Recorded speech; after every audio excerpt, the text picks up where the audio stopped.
Welcome, everybody, to another amazing episode of Wellness Warriors. I'm Dr. Veronique Desonier, better known as Dr. V, and founder of BreastCancerConqueror.com and the 7 Essential System.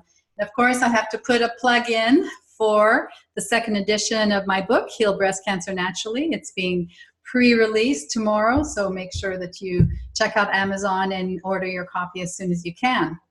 So today I have a fellow colleague and a friend, Dr. Tom O'Brien. I'm really excited about this interview because I've always been very interested in brain health. And when we think about the statistics, which I'll talk about in just a minute, with dementia and Alzheimer's, I mean, those statistics are ridiculous.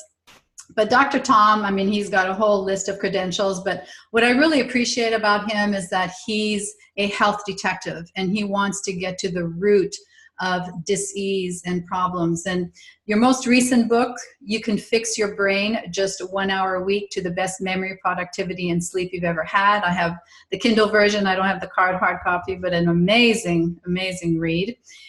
The other book that I really enjoyed was Betrayal, the Autoimmune Disease Solution They're Not Telling You, and the summit that you hosted, the Betrayal documentary. That was amazing because it really brought autoimmune disease, to the forefront. And then, of course, another book was The Autoimmune Fix, and you've got a great website called thedoctor.com.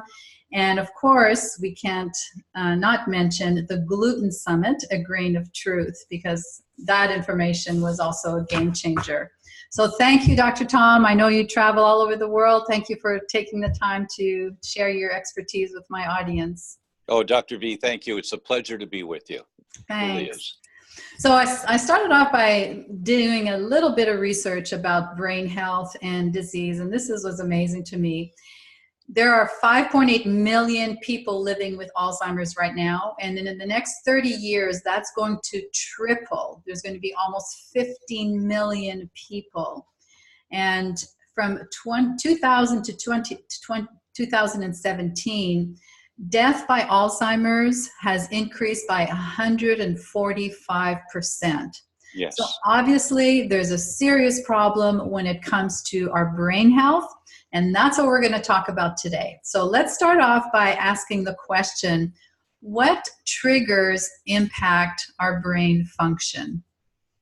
Well, that's a really good question to begin with. If all of us know someone who had a heart attack and survived, and they changed their diet, they started exercising, and they look better than they've looked in years.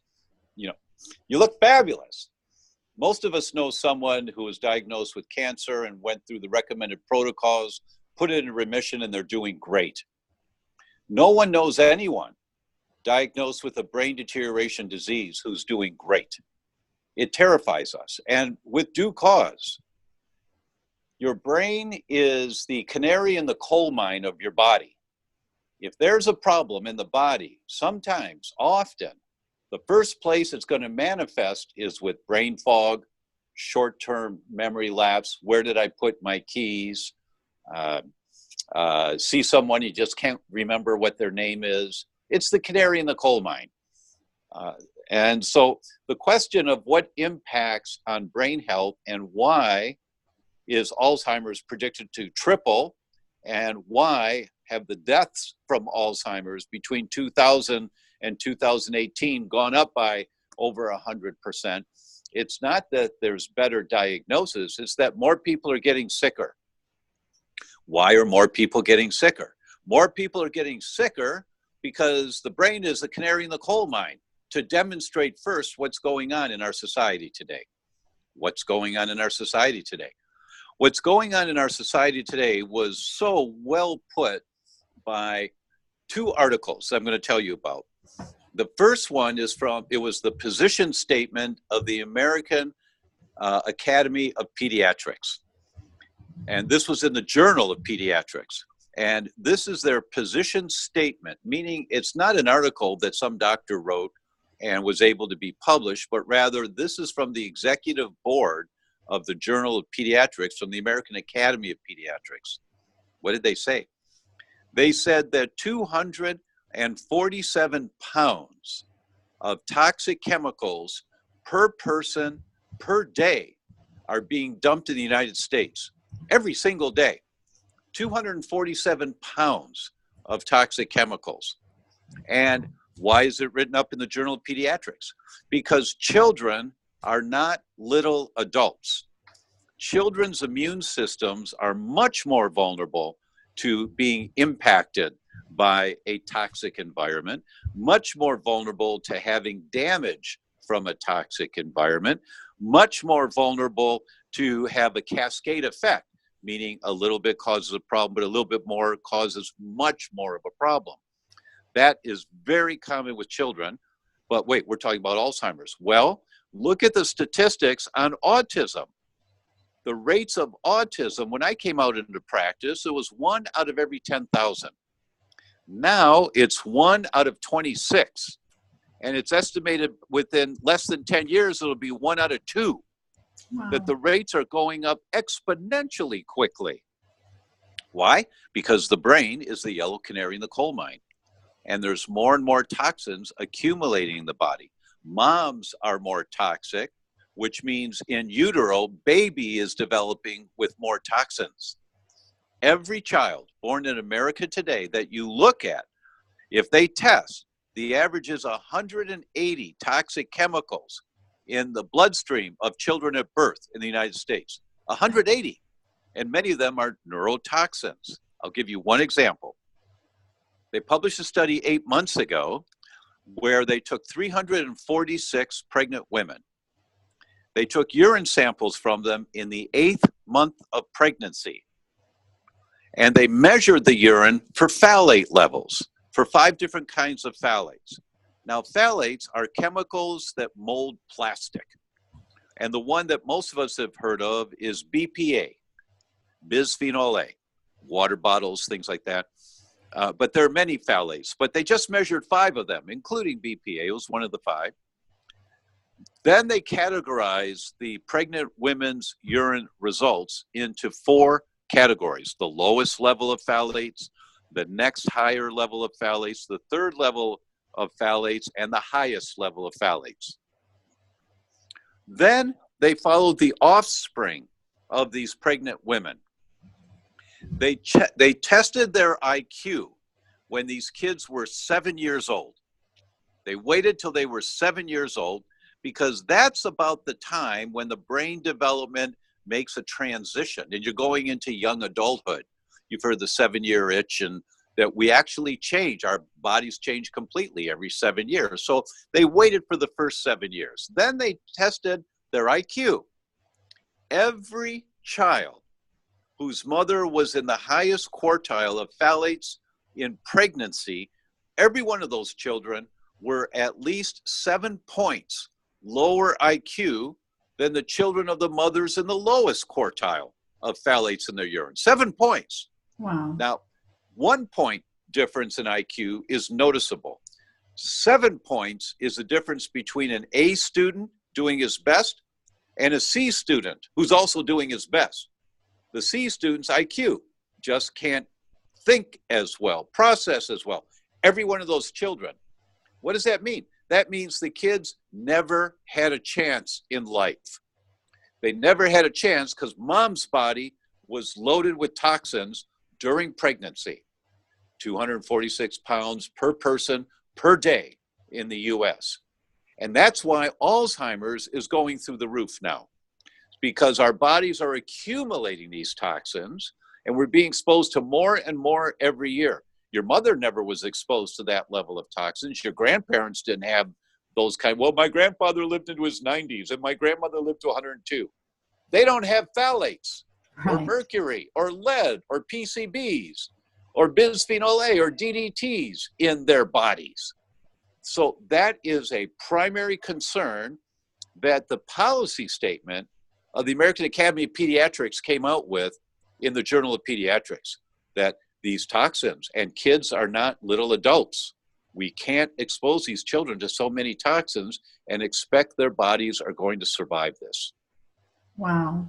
So what do we do about this toxicity? You're now an adult and you notice the brain fog and the, forget my keys here and there. Can't remember somebody's name. What does an adult do with that? They have to get educated. There is no other way. There is no magic pill. See, I call it life jacket medicine. Did I talk about life jacket medicine in our last interview? Do you recall? No. Okay. When someone comes in and gets a diagnosis of diabetes or attention deficit or recurrent miscarriages, it doesn't matter what the diagnosis is. It's like they have fallen over a waterfall and they've crashed into the pond below. You swim up to the surface. You swim out. Oh, God, thank God I'm alive, right? Spitting out the water. And you're trying to stay afloat in this pond of diabetes or this pond of recurrent miscarriages or this pond of migraines. It doesn't matter what the pond is. You're trying to stay afloat in this pond, but the water is really turbulent because the waterfall keeps falling into the pond, creating the turbulence. You're still living the lifestyle that caused the problem that eventually developed for you. You're living the same lifestyle. You're in the pond of diabetes. So everyone's looking for the life jacket. What do I take? What pill do I take so I can keep doing what I'm doing? It ain't going to work. Excuse me, but it won't work. You, of course, need a life jacket. You have high blood pressure. You take the medication. You have sky-high diabetes. You take the medication if that's all there is to get your blood sugar down to a safe zone. But you don't, that's the life jacket to keep you afloat in the pond of diabetes. But you don't stay in the pond. You swim over to the side of the water, get out of the water, walk up the hill, walk back up the river and figure out what fell in the river that carried me downstream and I fell over into the pond of diabetes or attention deficit or Alzheimer's or Parkinson's. It doesn't matter what the diagnosis is. What matters is that you have to go back upstream. That's where the technical term upstream comes from, is you go upstream to figure out what fell in the river that carried you downstream and eventually over the waterfall into the pond of the disease you're diagnosed with. That is the only way. And that means you have to get educated. But wait a minute. This is so overwhelming, I feel immobilized. Because as you start looking into it, you read my book, it's overwhelming.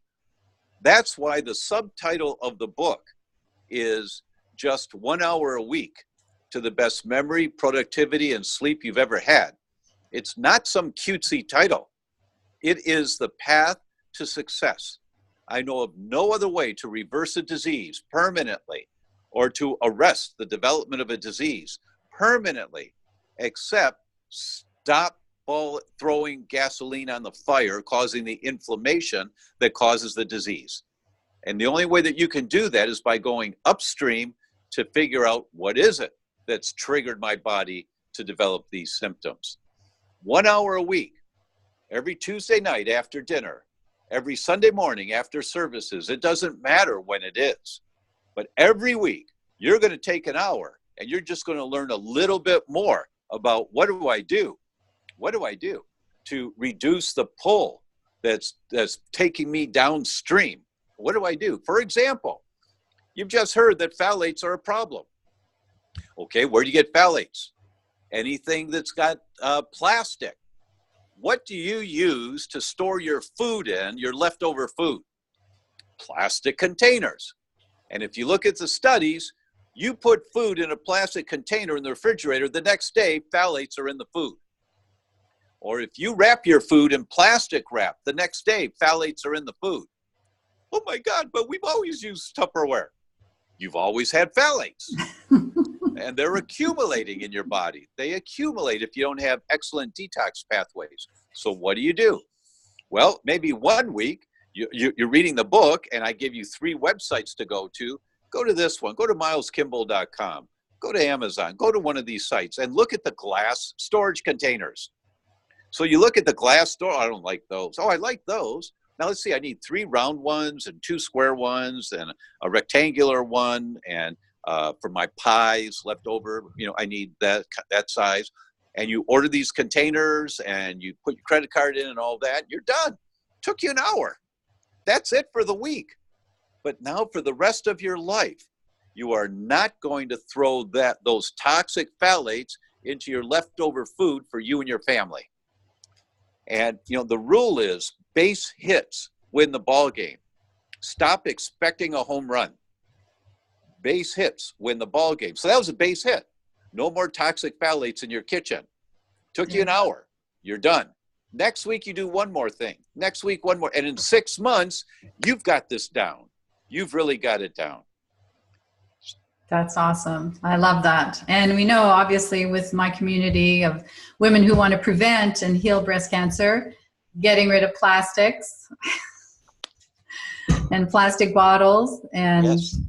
That's, I'll pretend I didn't see that. Well, you do the best you can wherever you are. When you're traveling, I totally get that. But absolutely get rid of the plastics. Now, another important aspect that affects our brain is the gut-brain connection. I was just talking about that the other day to our group coaching. And we were talking about the microbiome and how the brain and the gut are connected through the nerve system. So talk to us about that. Oh my God, so critical. I've got a brain master class that people register for, and there's, I think it's 56, 58 videos that people watch. One video of me, some of them are 5 minutes, some of them are 20 minutes on a different topic. So we educate about this, the different topics that impact on brain health. And this topic of the gut has a whole series to it. There are 7 videos in that series because it's critically important, just critically important. For every message going from the brain down to the gut, telling the gut what to do, there are 9 messages from the gut going up to the brain, telling the brain what to do. The ratio is 9-1. So who's controlling who? And it's the good bacteria in your gut and the bad bacteria in your gut that are sending those messages up to your brain. So what does that mean? It means you have to have a really healthy microbiome.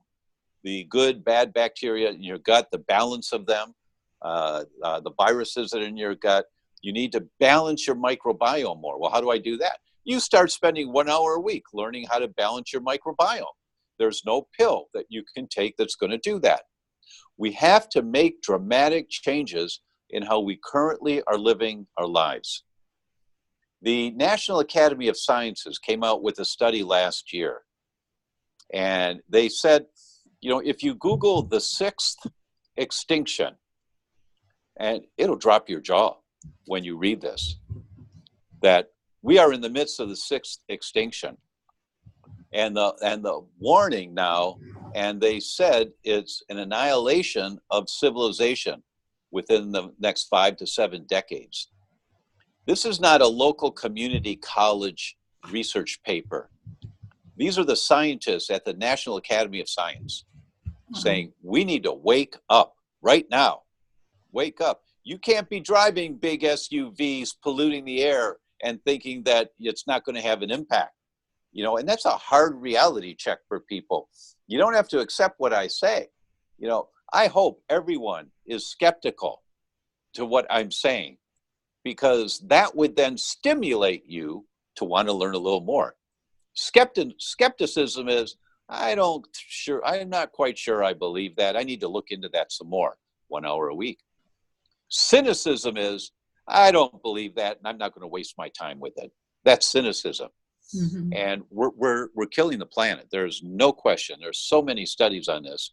And they wrote a really geeky paper that many of the sentences I had to read 2 or 3 times to understand what they were saying. But the warnings are severe. And they're saying, wake up. Yes. We all have to wake up to what we're doing to our bodies, to our children's bodies, to our environment. We have to wake up. Our beautiful little planet. And certainly now that I have 5 grandchildren, I'm so sensitive to that because I know what they're going to have to face in the next coming years. Yeah, so one more point. Yeah. A meta-analysis, that means you look at a whole bunch of studies on one subject. A meta-analysis of studies between 1974 and 2011 on sperm count in healthy men, not infertile men, healthy men, shows there's been a 59% reduction in sperm count in the last 37 years. Wow. 59%. Now, numbers mean nothing to us. We're numb to numbers, oh, yeah, that's too bad. Until you realize that scientists worry about extinction of a species at 72%. We're at 59% in 37 years. What do you think is going to happen in the next 20 years? Your grandchildren will not be able to reproduce. The vast majority of people will not be able to reproduce unless they do artificial insemination or some other heroic measure, perhaps. That we have to wake up to what we're doing. Absolutely. Now, we know about leaky gut, but there's also something called leaky brain. I love that. So tell us about leaky brain. Yes, the leaky gut, the technical term is pathogenic intestinal permeability.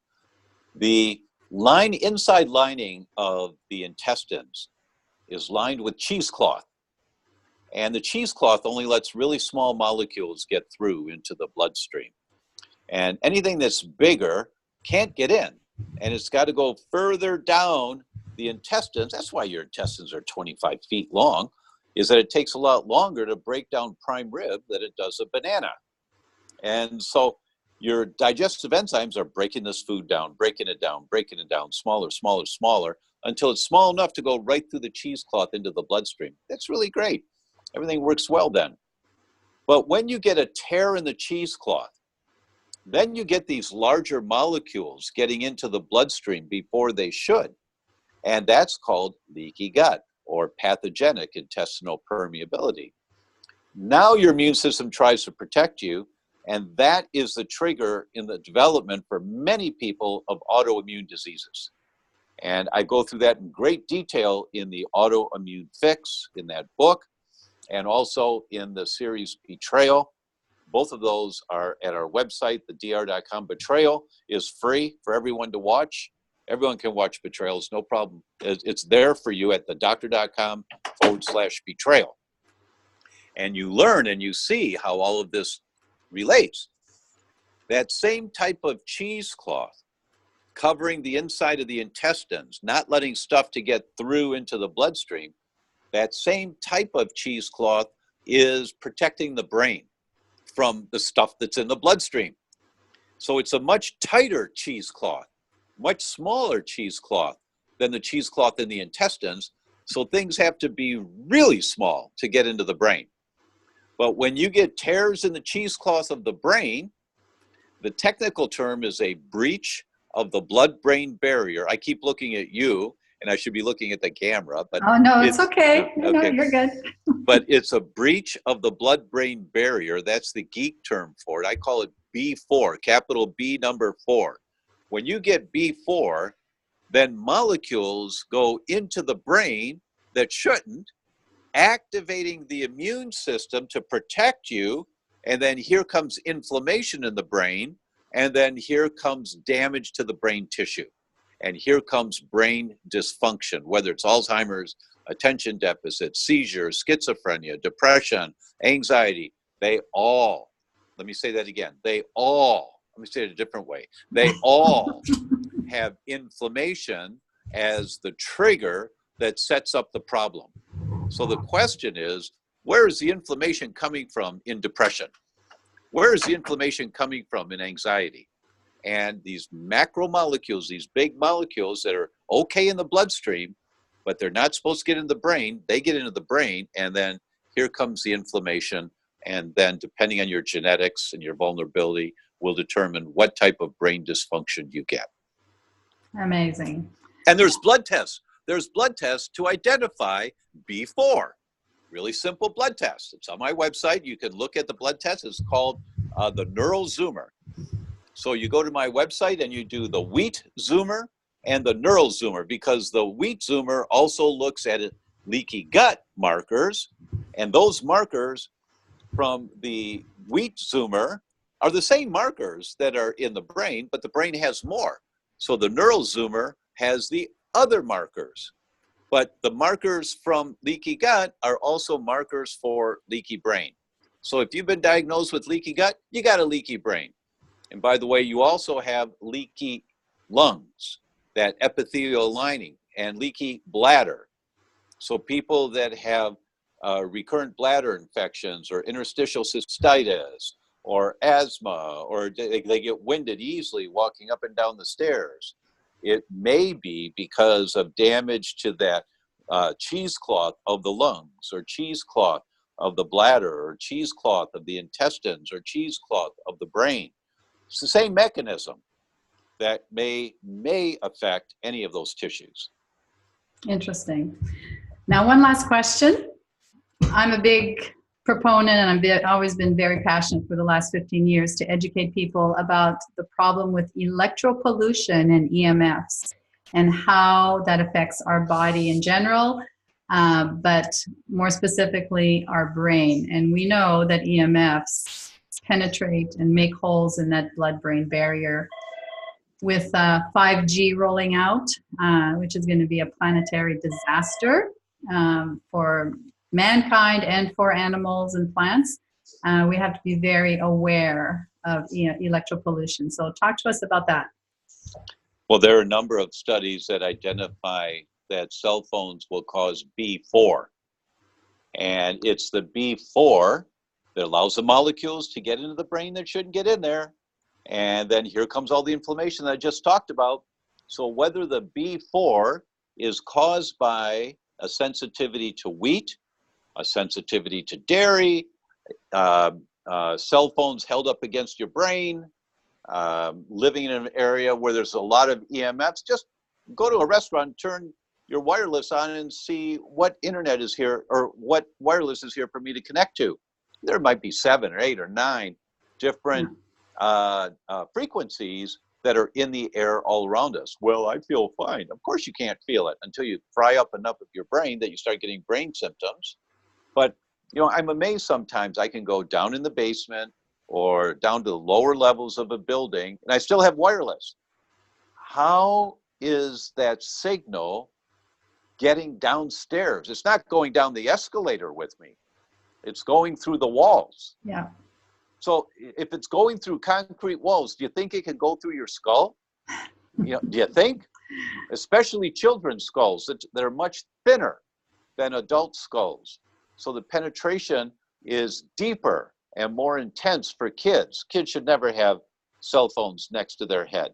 They should always be using a headset if they're going to be on the phone. We all should be using a corded headset. Well, I use Bluetooth. Well, how do you think that works?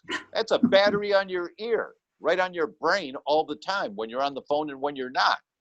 You think that's safer? That's no safer. It's worse, a lot worse. Yeah. Well, Dr. Tom, you've given us so much great information to think about. I cannot wait to share your information with my audience as well. And you've got some free gifts for us. I like the best and worst foods, and we'll put the link on our podcast when we publish it, thedoctor.com/best and worst foods. So this is a great resource that I'll be sharing with our audience. So thank you so much for your time and expertise, and look forward to talking with you again soon. I'm sure. Oh, thanks so much. It's really a pleasure. You know, if I could say one last thing about the book, You Can Fix Your Brain. Buy the book, open it up to any page, read one paragraph. If it doesn't capture you, just send me a note at thedr.com. We'll send you your money back. It's fine. Just one paragraph, any page. You don't like it, we'll send you your money back. I don't care. You know, I want you to feel this is of value for you. And this is a major, major problem in our world today, and it's going to get a lot worse.